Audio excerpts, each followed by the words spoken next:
जीपीटीचा रोजच्या जीवनातील वापर आणि वैद्यकीय क्षेत्रातील प्रभाव. जीपीटीचा ओपन एआय कंपनीने तयार केलेला एक अत्याधुनिक एआय मॉडेल आहे. तो फक्त मजकूरच नाही तर आवाज, फोटो आणि व्हिडिओसुद्धा समजू शकतो. जीपीटी म्हणजे जनरेटिव्ह प्रीट्रेन ट्रान्सफॉर्मर. GPT-5 हा आधीच्या व्हर्जन्सपेक्षा अधिक वेगवान, अचूक आणि हुशार आहे.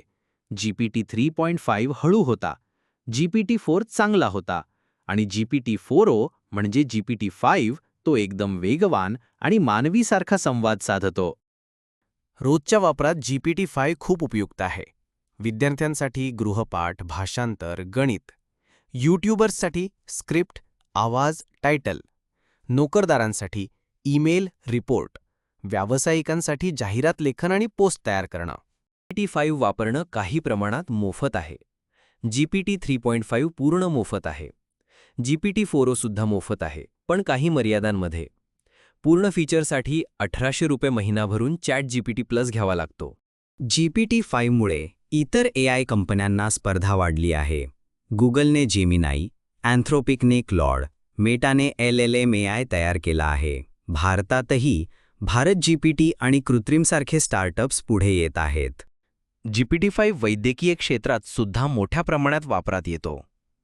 डॉक्टरांना सल्ला देतो, रुग्णाच्या लक्षणांवरून आजार सुचवतो, औषधांची माहिती देतो आणि विद्यार्थ्यांनाही शिकवतो. रोगनिदानात सहाय्य, लक्षणांवर आधारित आजार सुचवतो.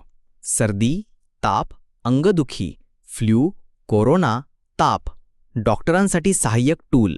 GPT-5 औषधांची माहिती आणि साईड इफेक्ट्स देखील सांगतो. उदाहरणार्थ, इबुप्रोफेन हे वेदनाशामक औषध आहे. त्याचे साईड इफेक्ट्स अपचन किंवा थकवा असू शकतात. GPT मेडिकल रिपोर्ट्स समजावतो. CBC, ECG, ब्लड शुगरसारख्या चाचण्या सामान्य माणसाला समजेल अशा भाषेत स्पष्ट करून सांगतो. वैद्यकीय विद्यार्थ्यांसाठी GPT हे एक उत्कृष्ट साधन आहे. ॲनाटॉमी, पॅथॉलॉजी शिकवतो, MCQs देतो, केस स्टडी तयार करतो, हॉस्पिटलमध्ये रिपोर्ट लेखनातही मदत करतो. मानसिक आरोग्यासाठी जीपीटीवर आधारित चॅटबॉट तयार झाले आहेत. हे नैराश्य, चिंता यावर प्राथमिक सल्ला देतात. मात्र हे थेरपीचा पर्याय नाही. GPT-5 हा डॉक्टरचा पर्याय नाही. कधीकधी चुकीची माहिती देऊ शकतो. म्हणून वैद्यकीय निर्णय नेहमी डॉक्टरच घेणे आवश्यक आहे. निष्कर्ष: GPT-5 हे शक्तिशाली टूल आहे. शिक्षण, निदान, हॉस्पिटल व्यवस्थापनात उपयोगी. अंतिम निर्णय मानवी व्यावसायिकांनी घ्यावा.